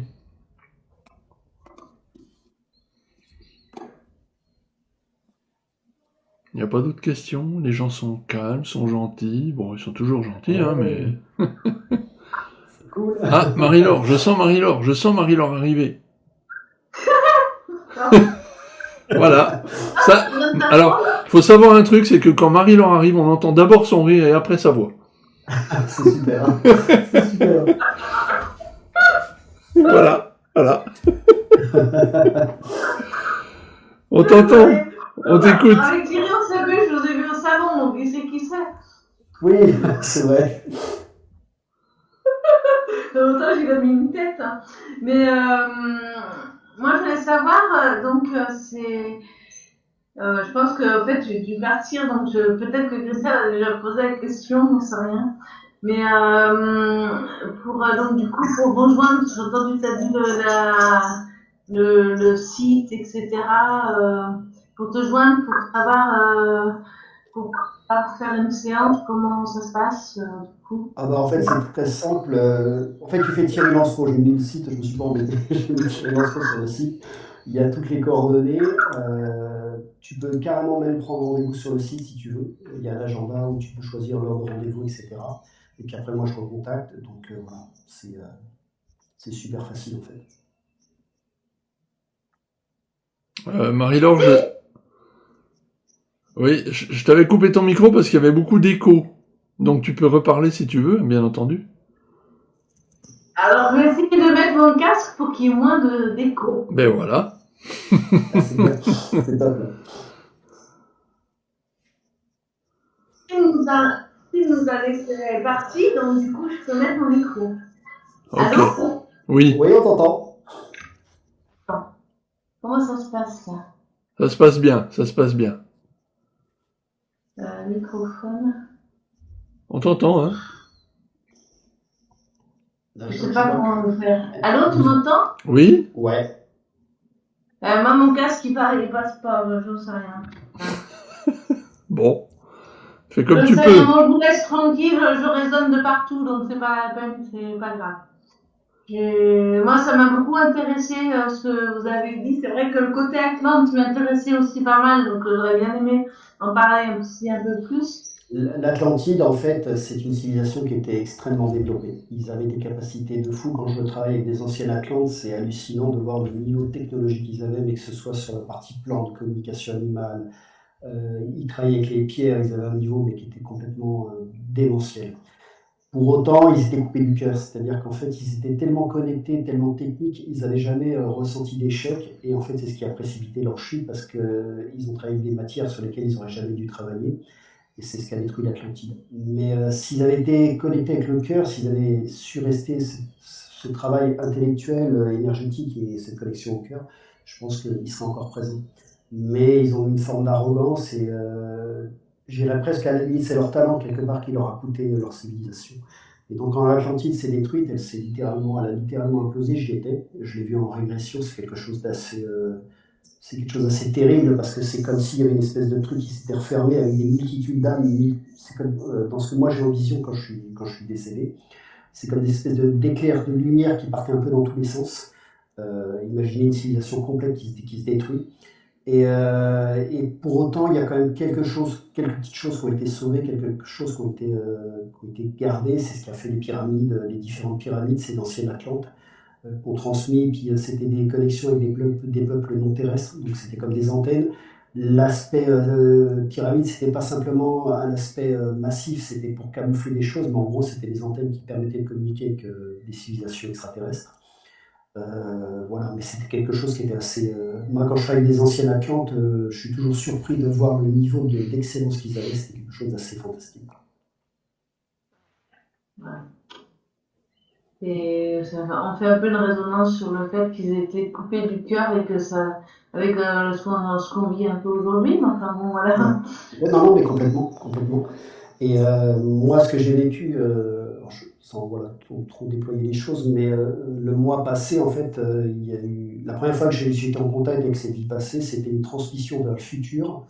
C'est un groupe de travail avec des transmissions vers le futur pour transmettre des enseignements dans le futur, pour sauver ce qu'ils pouvaient sauver, mais de toute façon, vu l'extinction, ils ont pu sauver quasiment rien par rapport à tout ce qu'ils avaient. Par contre, ce qui est intéressant, c'est tous ces anciennes Atlantes et puis d'autres civilisations qui se sont incarnées où on peut récupérer de façon intuitive certaines compétences. Et ça, c'est quelque chose d'assez magique. Ouais. Je sais que moi, par exemple, il y a des choses qui sont réactivées en termes de massage sur la voûte plantaire, ou quand je le faisais, alors je l'ai fait avec une personne, c'est vraiment entrer dans une forme d'intimité très très profonde parce qu'on va vraiment entrer dans des structures très, c'est très intime, mais ça a des effets complètement fous. Et ça, c'est une fraction infime de tout ce qu'ils étaient capables de faire. C'est quelque chose de. Et beaucoup de relations aussi avec l'océan. L'océan était partie prenante dans l'Atlantide, il y avait vraiment une notion de reliance à l'élément, aux animaux marins aussi, aux végétaux. Alors les pierres, c'était quelque chose, ça faisait partie de leur quotidien, c'était quelque chose. Il y avait des spécialistes en termes de programmation, de cristaux, de tout un tas de choses. Donc quand je tombe avec l'ancienne Atlante, c'est toujours magique de relier ces vies passées pour qu'ils puissent récupérer intuitivement dans cette vie présente certaines capacités. Et une certaine résonance qu'on a aujourd'hui par rapport à justement l'océan, la mer, l'eau et les pierres, est-ce que ça pourrait dire qu'il y a une résonance justement sur une éventuelle vie en tant qu'Atlante? Ouais, ah bah oui, ouais, clairement, clairement. Clairement, la notion d'eau, elle était omniprésente. L'eau faisait partie de leur vie quelque part. Tout ce qui était végétaux, vous avez beaucoup de gens en lithothérapie qui ont des capacités. Moi, je suis avec une personne, elle parle carrément d'odeur de pierre. Ça, c'est pas. Enfin, ça peut être une vie atlante, c'est pas possible autrement. Là, on est sur des concepts qui sont tellement élaborés, Et puis pour le travailler, quand je travaille avec d'anciennes Atlantes, c'est peut-être aussi parce que j'en suis un, je dois en attirer certainement. Il y a, moi, dans ce que je ressens, dans ce potentiel qu'ils avaient, mais c'est des experts plus, quoi. On est à des années-lumière de ce qu'ils étaient capables de faire. D'accord. Mais en même temps, dans leur puissance, il y a une forme d'arrogance aussi comme ils n'avaient jamais échoué quoi que ce soit, ils ont toujours été sur des évolutions, il n'y a jamais eu d'échec. Finalement, ils sont allés taper sur des choses beaucoup trop hautes, sur des choses qu'ils ne maîtrisaient plus, en fait. D'accord. Ouais, c'est intéressant. Mais je vends votre livre, hein. Ouais. Ah oui, je confirme. Il faut que je m'y mette. Ouais. Ce qui est intéressant, c'est vraiment, c'est aussi le fait de travailler sur les vies passées, c'est qu'en fait, on est connecté à ce que l'on était, on ressent exactement. C'est intéressant de voir, par exemple, j'ai une vie de croisée. Alors ça, c'est une vie que j'adore parce que je la trouve, ça a été une très très belle vie. Pour autant, j'ai tué des infidèles à tour de bras. Mais quand je suis connecté à cette vie, alors déjà, il y a une reliance avec les pays du Maghreb qui est vraiment très forte. Je comprends pourquoi. C'est un peu parce que c'était une vie avec un domaine et puis une vie qui était très belle. Et puis une espèce de sauvagerie, mais qui n'était pas une sauvagerie, puisque dans cette vie passée, je me battais pour Dieu. Je combattais les infidèles. J'étais dans quelque chose de légitime. C'est là où c'est intéressant, parce que ça permet de prendre du recul, en fait. C'est une vie croisée. Pour moi, je ne faisais pas de mal, je n'étais pas méchant. Je me battais pour Dieu. Et c'était presque un devoir sacré. Alors quand on dézoome, on va se dire, ok, c'est un tueur, il a tué je ne sais combien d'infidèles. Mais dans cette vie passée, pour moi, il y avait du sens, il y avait une direction, il y avait le choix d'incarnation, il a été très fort en termes de ressenti. Même si c'est pas moral, mais dans cette vie, j'étais moral puisque je me battais pour Dieu. Donc quand on commence à travailler en connexion sur ces vies passées, ça apporte des enseignements qui sont vraiment incroyables. Et puis on a des vies fantastiques, et puis il y a des vies où on peut être stupide, on peut être un génie, on s'aperçoit que l'âme, dans ses choix d'incarnation, va sauter de vie en vie, va aller faire des apprentissages pour apprendre des choses, et puis c'est souvent comme des passerelles pour préparer d'autres vies futures. En fait, on est vraiment dans un chemin d'évolution. Et ça permet de dézoomer et de travailler aussi dans sa vie présente, de prendre plus de recul, plus de hauteur en se disant, ok, qu'est-ce que je suis en train d'apprendre, Je me rappelle avoir fait un stage de Vipassana, et la personne, c'était une nonne, et elle travaillait sur ses pensées, elle a été complètement en maîtrise de ses pensées. Et moi, en connexion, je pose la question, je dis, quel est l'intérêt de cette vie, qu'est-ce qu'elle est venue apprendre? Et en fait, dans son incarnation future, elle allait aller dans des plans supérieurs, où la moindre pensée était créatrice. Donc en fait, elle avait fait le choix d'une vie de méditant pour apprendre à contrôler, à maîtriser toutes ses pensées. Donc quand on commence à travailler sur l'aspect connexion, il y a le travail pour soi, il y a l'aspect libération, puis il y a aussi une source d'information qui est complètement exponentielle sur pas mal de choses, quoi. Et ça permet d'avoir un regard qui est plus ample, plus aérien, plus à distance, et puis de mieux comprendre les choses, en fait. Ah oui, c'est-à-dire que tu as des endroits, alors j'appelle ça endroit, mais appelons ça planète, dimension, je ne sais pas, où la moindre pensée créatrice, c'est-à-dire que tu rencontres quelqu'un, t'imagines qu'il est coupé en deux, hop, il est coupé en deux. Ouais, c'est-à-dire qu'elle, dans son incarnation future, elle avait besoin de cette incarnation pour apprendre à être dans une maîtrise complètement ajustée de ses pensées. Alors je ne sais pas dans quel plan elle devait aller, je ne sais pas où elle devait aller, mais son choix d'incarnation, c'était la maîtrise, et elle était dans une maîtrise des émotions, des pensées, elle était dans un contrôle. Alors c'est même pas le contrôle, c'était, parce qu'on ne pourrait pas, contrôle, il y a un côté réducteur, elle était dans une espèce de discipline mentale qui lui permettait dans sa vie future de pouvoir mieux appréhender les choses. Ouais, super intéressant aussi ça. Hein. Ouais, parce que souvent... Oui, vas-y. Non, vas-y, allez-y. Parce que souvent, on va penser à notre vie présente, on va penser à des vies antérieures. En fait, on oublie de regarder le canevas, en fait. Quand on regarde sur une amplitude plus large, on s'aperçoit qu'en fait, c'est des vies qui préparent d'autres vies, et parfois, c'est des projections sur 10 ou 15 vies derrière. Parce qu'en fait, le plan d'incarnation, moi, personnellement, il y a une chronologie. Après, je sais que des gens comme Sylvain Dibiot, je crois, parle de la transincarnation. Moi, en tout cas, dans mon choix d'âme, il y a une notion de chronologie, et il y a une évolution d'âme qui se fait au travers des incarnations, d'apprentissage, qui prépare d'autres vies, qui prépare certaines choses, en fait. D'accord. D'où l'intérêt, quand on a des gens qui travaillent sur des vies compliquées, vous avez des gens qui ont vécu des choses dramatiques, c'est intéressant d'aller voir quel est l'apprentissage. Qu'est-ce que la personne elle est venue choisir en termes d'incarnation, qu'est-ce qu'elle est venue apprendre. Quand la personne comprend ce qu'elle est venue travailler, c'est beaucoup plus facile pour elle de dépasser certaines choses. Bah oui, bien sûr. Et justement, là, ça m'intéresse d'autant plus parce que j'ai fait une hypnose karmique il n'y a pas longtemps. Et tu parlais tout à l'heure justement du blocage du mental, et j'ai vraiment bloqué en fait. Je pense que j'ai bloqué. Je suis partie, revenue, et j'ai pas réussi vraiment à à lâcher prise ou quoi que ce soit. Et c'est là où vraiment, je pense que le tétra peut être intéressant pour moi parce que j'ai vraiment des choses à savoir. Je m'intéresse vraiment à savoir quel est le plan justement de mes différentes incarnations. J'ai des résonances qui sont très fortes sur certaines choses et je pense le savoir, mais je voudrais avoir plus d'informations et ce que l'hypnose karmique m'a pas donné. Ouais. Ça m'intéressait quand tout à l'heure vous avez dit justement qu'il y a le mental qui bloque. C'est intéressant d'avoir tétra parce que vraiment ça me. Et ouais, parce que le mental, s'il y a une peur fondamentale d'aller expérimenter, alors déjà, il peut y avoir la peur de revivre certaines choses, il peut y avoir la peur de perdre le contrôle, autant vous dire que si la personne elle est verrouillée, elle lâchera pas. Le gros avantage avec le Theta Healing, c'est que là, c'est le praticien qui va. Moi, si je travaille avec une personne, je vais ressentir tout au niveau du passé. Je vais être calé, je vais savoir exactement ce qui s'est joué, ce qui s'est tramé. Et puis, ça permet aussi de mieux comprendre, ça permet de mieux traverser les choses. Je trouve que quand on a une direction, quand on sait ce pourquoi on est venu s'incarner, ce qu'on est venu faire, même s'il y a des choses difficiles, on va les traverser plus rapidement. Parce qu'il y a un sens, il y a une logique, il y a une explication qui permet. Je me souviens d'une personne, je n'ai jamais vu ça c'était une séance. Elle a tout eu. C'est-à-dire qu'en fait, on travaille sur sa vie. Je me dis, mais comment elle peut tenir debout? C'est-à-dire qu'elle a subi les pires choses qui soient.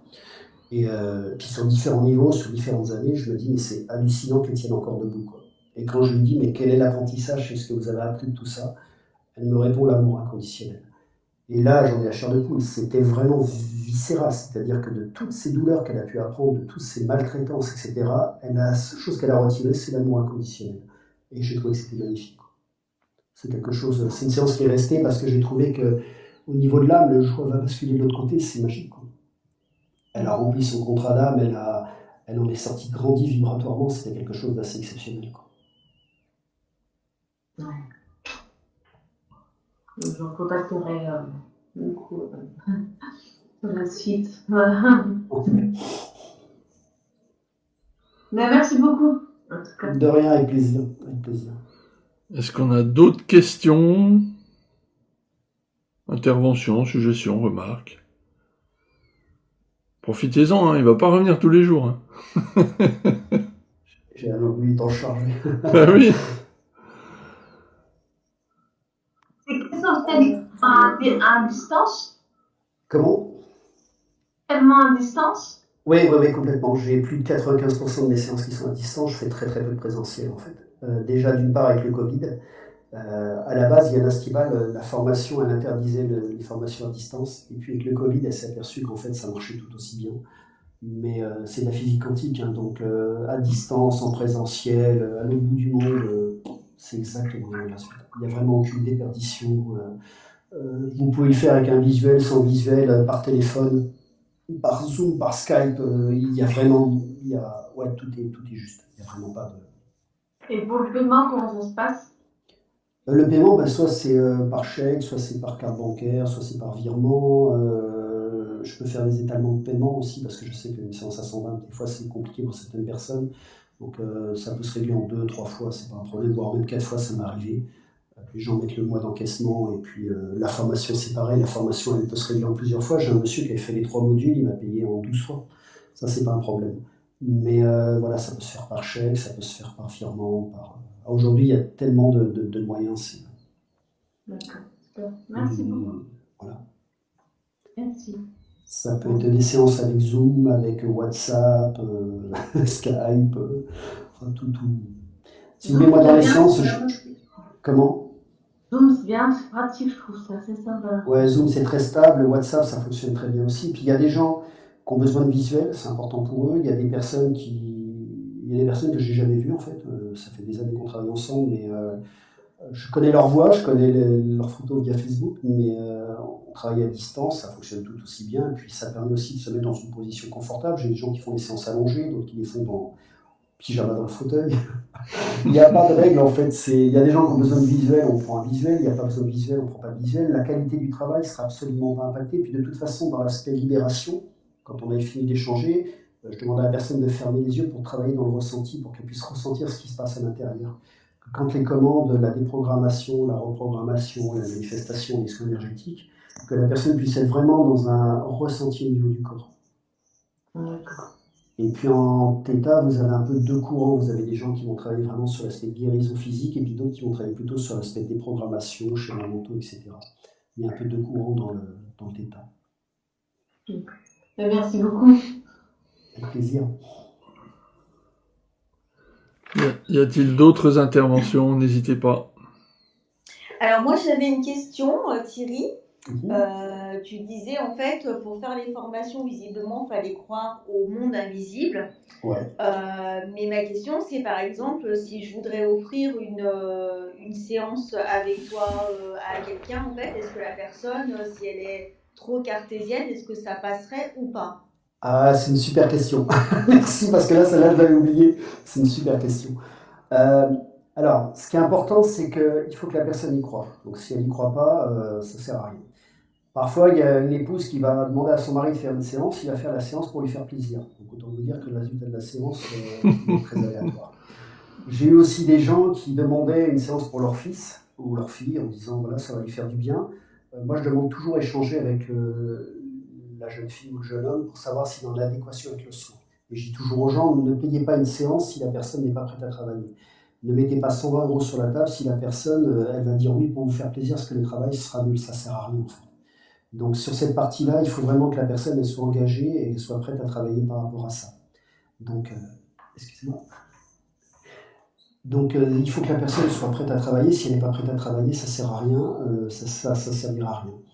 Donc si une personne doit travailler, il faut lui demander, moi ce que je dis aux gens, vous lui présentez mes vidéos sur YouTube, elle regarde, et puis si ça lui paraît juste, elle prendra un rendez-vous, si ça lui paraît pas juste, elle prendra pas de rendez-vous. Pareil, si on travaille avec un enfant, ça on n'a pas abordé, on peut travailler avec des enfants, alors 5 ans c'est un peu court, mais 7-8 ans, moi je vais échanger avec l'enfant, lui demander s'il est OK pour travailler avec moi, on va échanger, je vais lui expliquer ce que je lui fais. Si l'enfant est OK, on va travailler ensemble. Si ça ne résonne pas, on ne va pas travailler ensemble.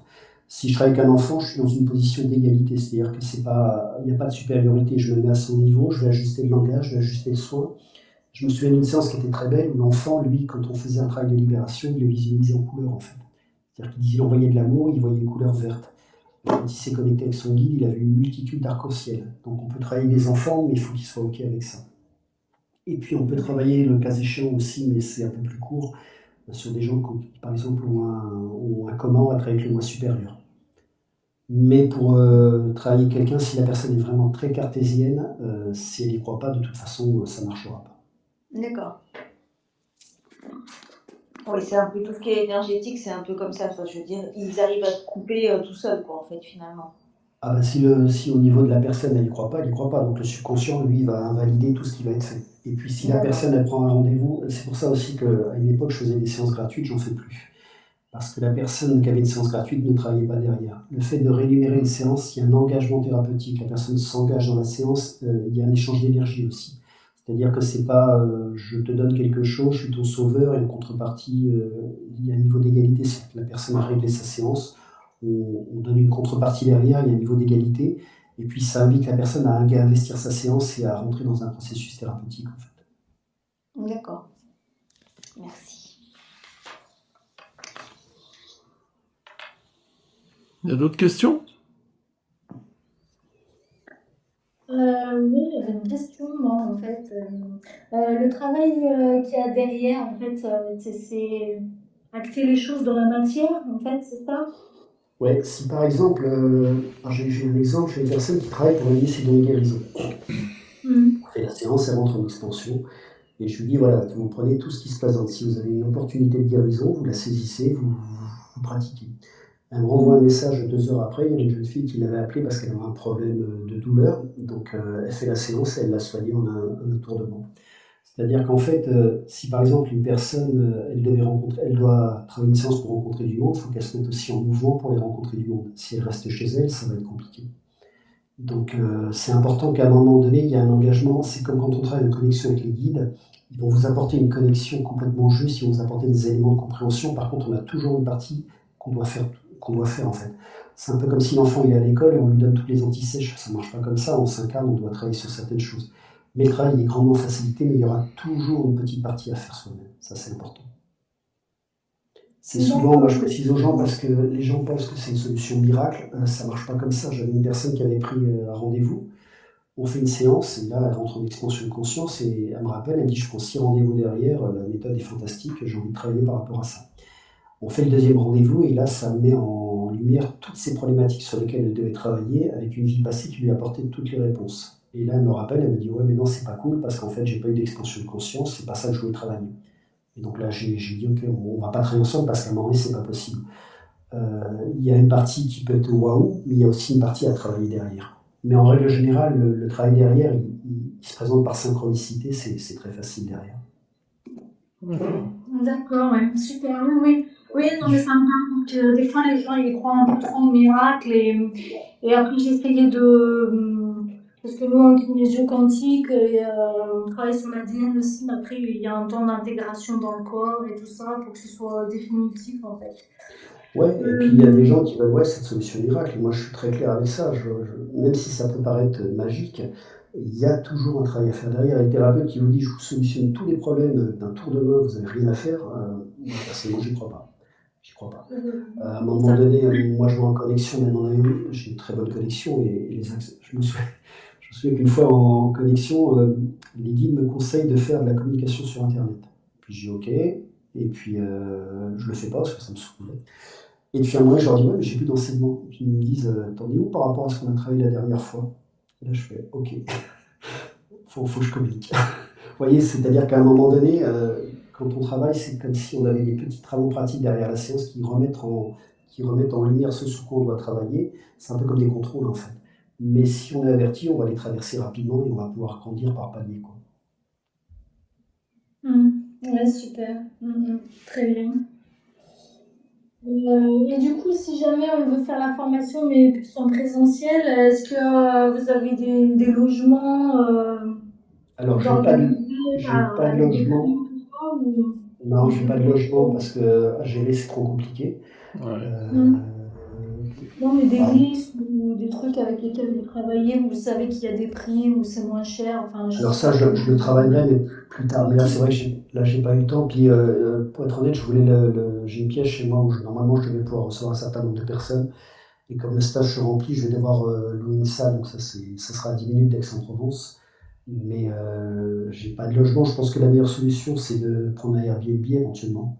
Ça peut être une solution. Oui, c'est ça. Peut-être qu'un jour je ferai des formations, ce genre de formation, je les ferai peut-être dans un lieu spécifique avec la possibilité de faire des logements, etc. Mais là en infrastructure, quand j'ai pas le nombre de participants, c'est compliqué à organiser. L'aspect Airbnb, ça peut être une solution, puis chacun prend le logement qui lui paraît juste. Et puis, Oui, parce que je suis en train de réfléchir, donc voilà, ça va se décanter. Ouais. Ce que je peux dire, c'est que le stage en présentiel sur 9 jours, moi je le trouve magique. Je fais un stage hiver, un stage été, parce que je trouve que l'ambiance, elle est très particulière. Il y a une espèce de... c'est du présentiel, hein, donc c'est très fun. Et puis, ouais, il y a une espèce d'énergie qui se dégage des groupes, c'est toujours assez magique. Mais même en ligne, c'est pareil. Mais en présentiel, c'est un peu différent, c'est autre chose. Oui, je pense que c'est parce qu'on rencontre des gens, tout ça, et il y a d'autres choses en off, en fait. Il y a d'autres choses, et puis moi je vois le dernier qu'on avait fait, c'est tout bête, hein, mais d'aller manger ensemble le soir à Aix-en-Provence, de manger le midi ensemble, ces petites pauses café et tout, c'est un côté très convivial, quoi. Ouais. Voilà. C'est bien intéressant. Ça donne envie, hein. Ouais, ça donne envie. Voilà. Bon, merci beaucoup, hein. Merci. Voilà. Est-ce qu'il y a d'autres questions?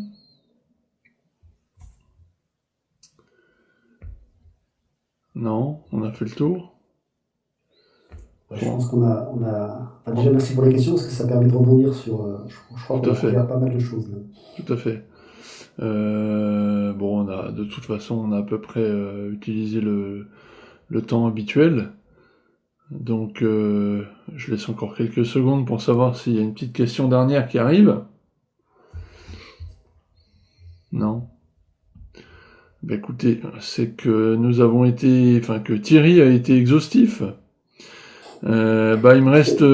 Oui, Thierry. Ouais, juste ce que je peux dire sur le detailing, ce que je trouve intéressant, en tout cas moi dans la pratique avec Viana, c'est que cette formation elle m'a ouvert énormément de portes. Il y a des choses auxquelles j'aurais jamais pensé. Pourtant, Dieu sait que la connexion avec les guides, c'est quelque chose de très puissant. Mais par exemple, j'aurais jamais pensé à reprogrammer des objets, j'aurais jamais pensé à pouvoir travailler des lieux au niveau des énergies. J'aurais jamais pensé à faire du nettoyage sur les animaux. Beaucoup de guérisseurs, les animaux prennent les charges énergétiques et c'est pour ça que vous avez des gens où les animaux tombent malades, on ne sait pas trop pourquoi. Il y a une multitude de choses, communiquer avec les arbres ou les plantes, j'aurais jamais pensé à faire non plus. Donc, moi, ce que j'ai trouvé passionnant, mais après j'en parle parce que c'est la méthode sur laquelle j'adhère et qui me parle fortement.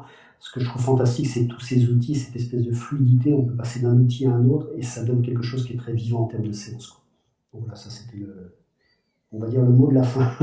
Ouais, le mot de la fin qui va me faire mettre un pied dedans. Eh ben, J'avais juste une dernière question en fait que j'avais oubliée et ce qui m'avait tilté aussi, c'est que du coup on peut travailler tout seul sur soi. Ouais. Ça m'intéresse aussi en fait. Ah ouais, parce que c'est une autonomie fantastique. Je me souviens quand j'ai fait les modules d'instructeur, il y avait une brésilienne. En fait, je me retrouve avec elle. Et elle est en situation de blocage. Donc en fait, on fait une séance à part entière. Donc elle se débloque. Et elle était prête à quitter la formation. Elle était quasiment à 2 doigts d'arrêter. Et puis en vrai, je la questionne, je lui dis, mais tu veux faire quoi derrière Et elle me dit, non, moi je veux pas faire du detailing. Elle me dit, je le fais pour avoir les outils pour travailler. C'est-à-dire qu'en fait, elle avait fait les formations de base, elle faisait les formations d'instructeur pour aller encore plus loin dans la technique. Et en fait, c'était un outil qu'elle voulait travailler en autonomie pour se guérir toute seule. Alors elle travaille l'hypnose, je suis encore en contact avec elle sur Facebook. L'hypnose, c'est son cœur de métier. Mais elle a fait les formations de detailing pour avoir cette autonomie dans les soins. Et moi, quand je travaille avec les gens, quand je travaille même dans les formations, mon objectif, c'est que les gens, à la limite, la séance parfaite, c'est la séance où les gens n'ont pas besoin de revenir sur la problématique, elle est guérie, ils peuvent basculer sur autre chose pour continuer à rentrer en expansion. Et c'est en ça que je trouve le detailing génial. Et dans ce que j'ai pu voir de tous les gens qui se forment, alors il y en a qui vont arrêter parce que ça demande du travail parfois pour différentes raisons. Puis il y a des gens qui vont être qui vont être praticiens, pardon. Et puis il y a des gens qui vont l'utiliser à titre personnel. J'ai un ami qui est ostéo, lui, il a utilisé les formations de detailing pour intégrer dans ses soins d'ostéo la connexion. Donc il travaille sur des libérations de mémoire, il a mixé son travail d'ostéopathe, son travail énergéticien et son travail de detailing pour pouvoir être encore plus efficace. Donc quand tu disais tout à l'heure, le detailing c'est comme un muscle, c'est quelque chose qui s'entretient. On peut très bien le faire tout seul. Alors ça marche ça ou... Ah oui, bien sûr. Ouais, ok, super. Bien sûr. Même les groupes travaillent les uns. Là, le groupe que j'ai, on va être 19. Ah oui. 19, ça va être génial parce qu'ils vont pouvoir travailler les uns avec les autres, c'est magique. Ça fait 10 binômes, potentiellement ça fait 10 binômes de gens qui peuvent travailler avec différentes personnes. C'est magique. Et puis travailler sur soi tout seul. Oui. Moi j'ai demandé à avoir des séances parce que j'avais un côté. Je savais que si j'avais des séances, j'étais obligé de travailler. Donc je me suis dit, je programme, je manifeste une séance par jour. Donc j'ai toujours eu au tout début, j'ai toujours une séance par jour, ce qui m'a permis de travailler la connexion, de la muscler, de rentrer vraiment dans la technique du detailing. Ensuite, le fait de faire de la formation, ça m'a permis de rentrer encore plus dans la formation, et puis de faire beaucoup de séances, ça permet parce que de toute façon, c'est de l'entraînement, mais ça, c'est pour toutes les disciplines. Bien sûr. C'est comme tout, oui. Discipline, quelle qu'elle soit. Je suis bien d'accord. Eh ben, écoute, Thierry, merci infiniment. Il est l'heure, effectivement. Là, on a passé presque 2 heures à discuter de tout ça. Alors, franchement, à titre perso, j'ai trouvé ça passionnant, hein, vraiment. Et je suis content qu'on ait fait cette soirée parce que déjà, j'ai trouvé que les questions étaient vraiment super bien, super intéressantes, les questions des gens. Et puis, à Lyon, on n'avait pas pu, dans le tumulte, dans le truc, même si j'avais assisté à ta conférence, on n'avait pas pu échanger comme ça. Donc je te remercie vraiment. Le lieu se prêtait pas aux conférences. C'est ça. Le son, voilà, ça résonnait, enfin c'était compliqué. Et donc là, merci vraiment d'avoir pris tout ce temps pour nous parce que, j'ai trouvé ça super et très précieux. Donc je vais inviter les gens qui n'ont pas pu être là ce soir parce que j'en connais quelques-uns qui sont un peu dans leur famille ou un peu loin à revisionner cette vidéo et à ne pas hésiter à te contacter pour plus. Mais moi, je voulais te remercier parce que quand tu m'as contacté par mail, j'ai senti une belle énergie. En règle générale, je ne réponds pas toujours parce que tu as des contacts qui sont un peu aléatoires. Chez toi, j'avais ressenti une belle énergie. Je trouve que votre groupe, il est magique parce qu'il y a beaucoup d'échanges, beaucoup de bienveillance. C'est hyper dynamique et puis j'ai tout de suite aimé la résonance. Donc, bah, écoute, je vous remercie tous pour cette belle énergie que vous portez parce que c'est super agréable. Et puis moi, personnellement, j'ai passé une très très belle soirée. J'ai pris beaucoup de plaisir à échanger avec vous. Génial. Bah écoute, si un jour tu passes à Lyon, tu n'hésites pas. Ouais, avec plaisir. Vraiment. Avec plaisir. Merci beaucoup et à bientôt. Merci, bonne soirée. Merci, à bientôt, au revoir. Au revoir. Attends.